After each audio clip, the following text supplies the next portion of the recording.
You're at a party, surrounded by people who don't know your struggles, your ambitions, or the long hours you put into making your job work. And then, suddenly, you hear a voice across the room. "This is my coworker, just a lowly employee." It's Sophie, your coworker, and the entire room laughs at your expense. But just when you think you can't feel any smaller, something shocking happens. Her father, who you didn't even know was there, steps in. He looks at you and with a stern expression says, "Wait, you're the one who..." Before we continue, please hit the like button, subscribe to the channel, and turn on the notification bell for updates. Let me back up.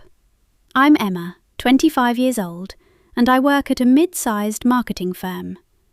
It's not the most glamorous job, but I love the work I do. I've been with the company for 2 years, and in that time, I've put in a lot of effort to prove myself. The thing is, no one really notices. Sophie, my co-worker, has always been the star in the office. She's confident, outgoing, and comes from a well-off family. Her last name means something.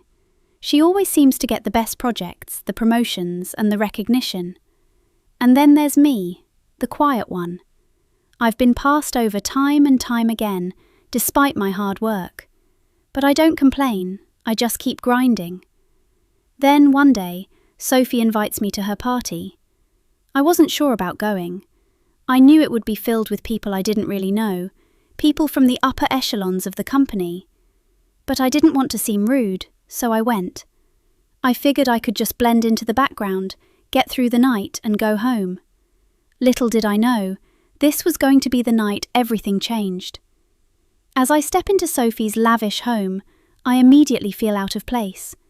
The decor screams wealth, sleek furniture, expensive art pieces on the walls, and the smell of fancy hors d'oeuvres filling the air. I stand there, feeling like a fish out of water. Sophie, of course, is the life of the party, laughing and chatting with a group of people that all seem to be just as rich and successful as she is. I try to make small talk with a few people, but it's obvious that I don't quite fit in. But then, in the middle of a conversation, Sophie suddenly points me out across the room. "Oh look, here's my co-worker Emma, just a lowly employee." The words hit me like a slap in the face. Laughter erupts around me, and my stomach sinks. I'm embarrassed. I want to leave right then and there, but I don't. I stand frozen, trying to keep my composure as everyone continues to laugh at my expense. I feel my face turn red, my heart pounding in my chest. This is humiliating. In front of everyone, Sophie has just made me the butt of the joke. It's not the first time this has happened. She's always treated me like I'm beneath her. But today, at her party, it feels worse. It feels personal, as if all the hard work I've put in at the company doesn't matter, as if I'm invisible. I look around the room, wishing I could disappear. And just when I'm about to leave, a voice cuts through the noise. It's deep, commanding, and unmistakably familiar.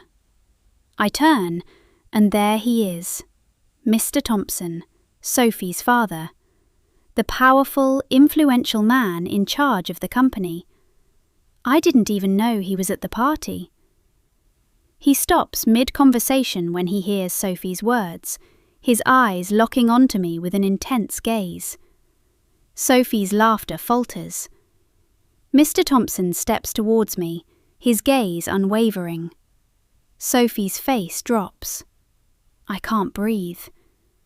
He looks at me and says, "Wait, you're the one who..." The room goes silent. Everyone is watching. What is he about to say? What does he know about me that could change everything? The silence hangs in the air like a thick fog. Everyone is waiting for Mr. Thompson to finish his sentence. The whole room is looking at me like they expect something extraordinary to happen. What could he possibly say? This was no ordinary moment.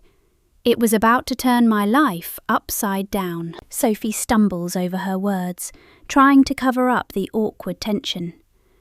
"Dad, I didn't mean," she starts, but Mr. Thompson holds up his hand, cutting her off. His gaze doesn't leave me. It's almost like he's seeing me for the first time. Sophie tries to laugh it off, but it's clear she's nervous now. She can feel the power shift, and it's starting to make her uncomfortable. "Emma, right?" Mr. Thompson says, his voice calm but firm. "I've been following your progress at the company." My heart skips a beat. Is he talking about my work? He's noticed me. Sophie looks like she's about to burst into flames, but I can't look away from Mr. Thompson. His words carry weight, and right now I am hanging on every single one of them. He continues, "You've been doing exceptional work on the Henderson account, haven't you?" I nod, still processing that he even knows who I am, let alone my contributions. Sophie shifts uncomfortably, her face red with frustration. Her usual confidence is nowhere to be found. This wasn't supposed to happen. The world isn't supposed to see me as someone worth noticing. Sophie's not used to anyone in the company acknowledging my hard work, especially not her father. She's always been the one in the spotlight, the one everyone praised. But now things were changing. I can feel the shift in the room. It's as if I've gone from invisible to someone to be reckoned with. I'm not just some employee who answers emails and makes coffee. I'm Emma, the person who fixed that broken campaign, the one who stayed late for weeks, troubleshooting problems others didn't even care about. I've been busting my butt for this job, and yet no one ever took the time to recognize it. Not until now. This moment, with Mr. Thompson acknowledging my work, feels surreal. But it doesn't feel like a victory. It feels like the world is spinning too fast. What does this mean for me? Was he just being polite?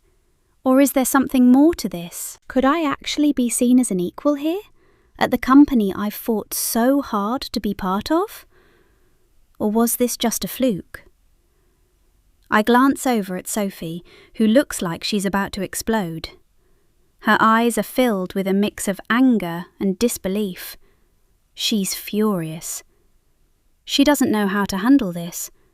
She's used to being the one in control, and right now, she's losing that grip. But that's not my problem anymore. For the first time in a long time, I feel like I'm on the edge of something. Something big.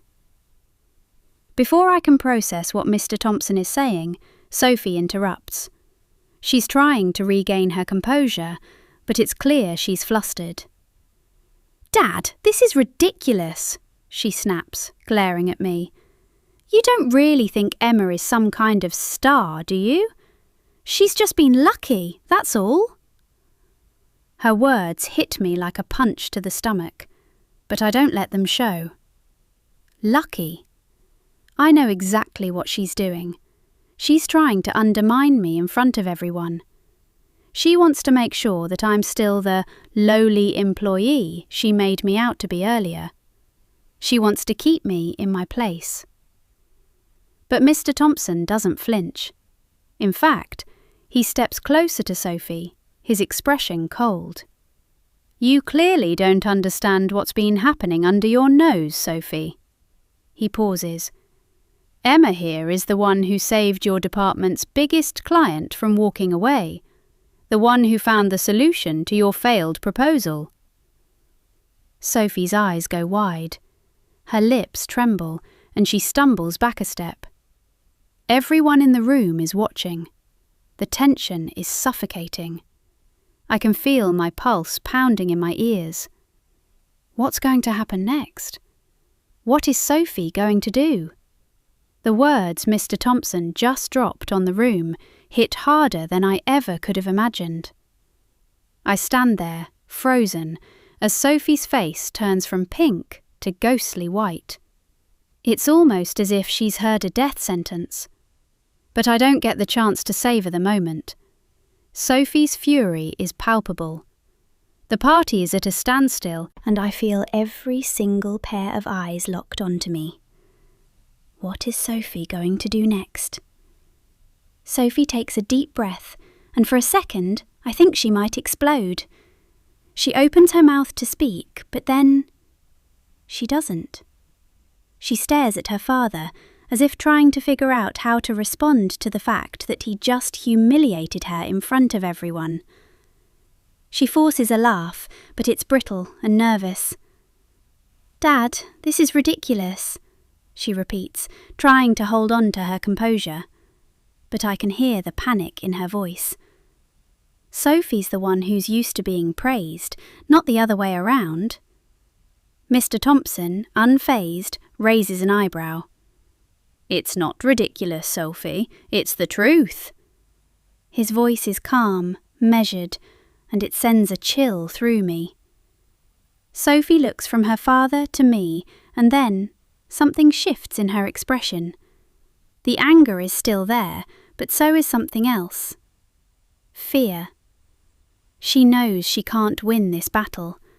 Her father has just publicly acknowledged me in a way she never thought would happen. I'm not sure what to feel.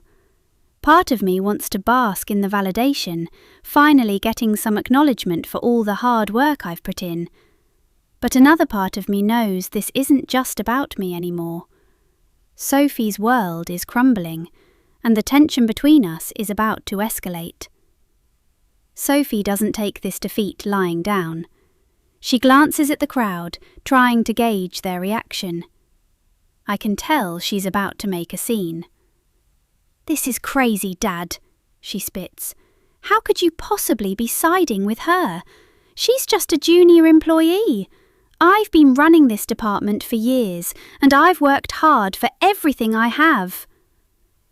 Her words sting, but I hold my ground. I've never been more sure of myself in this moment.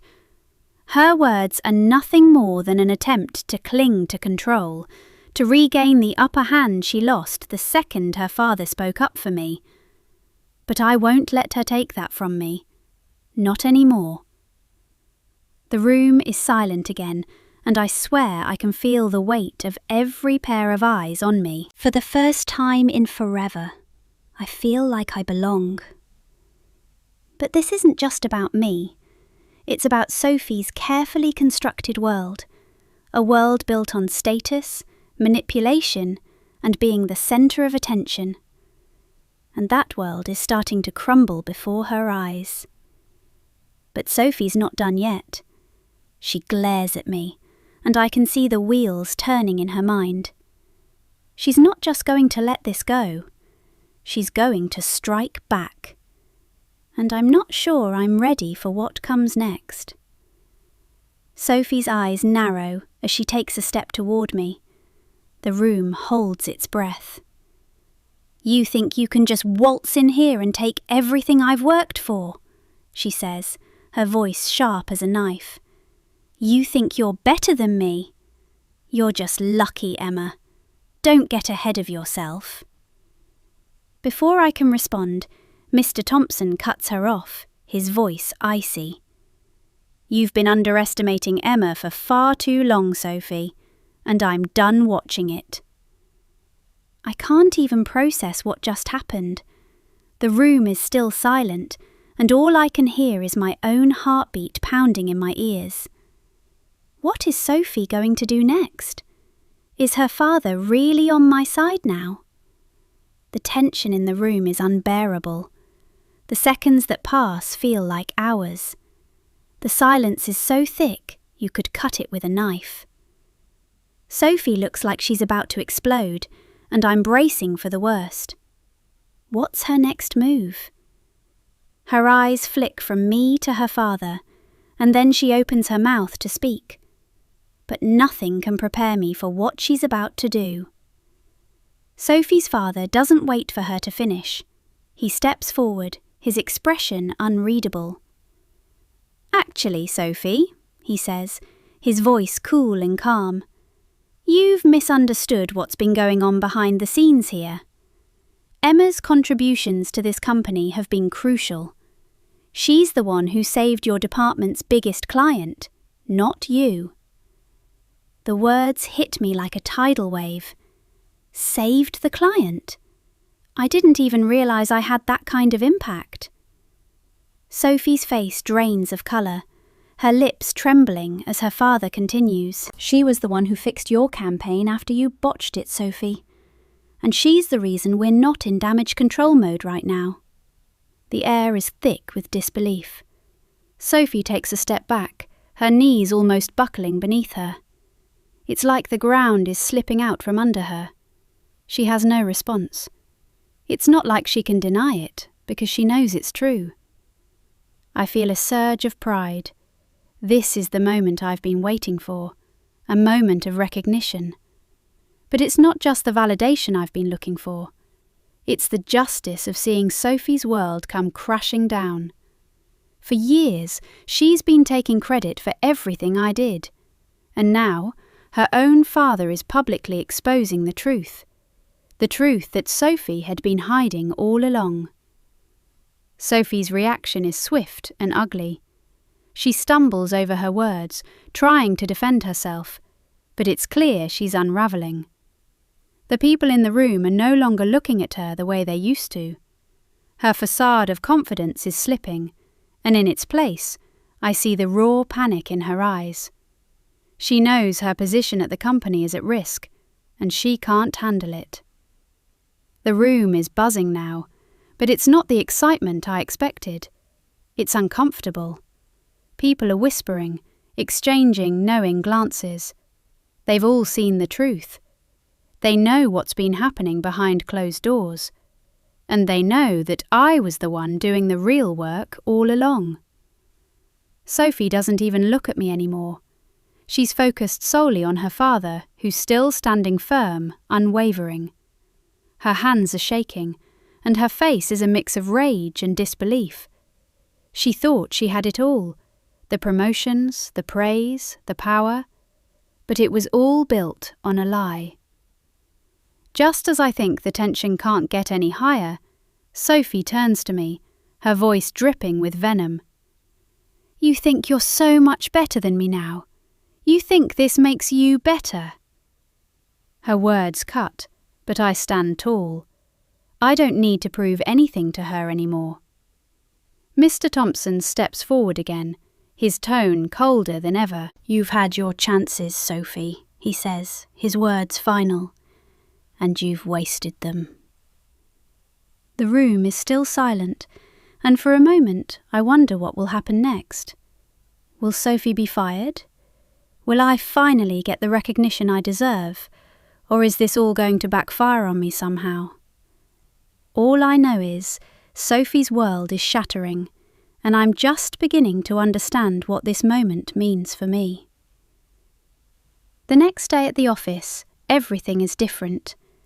People who barely acknowledged me before are now nodding at me, offering smiles and words of congratulations. Sophie is nowhere to be seen.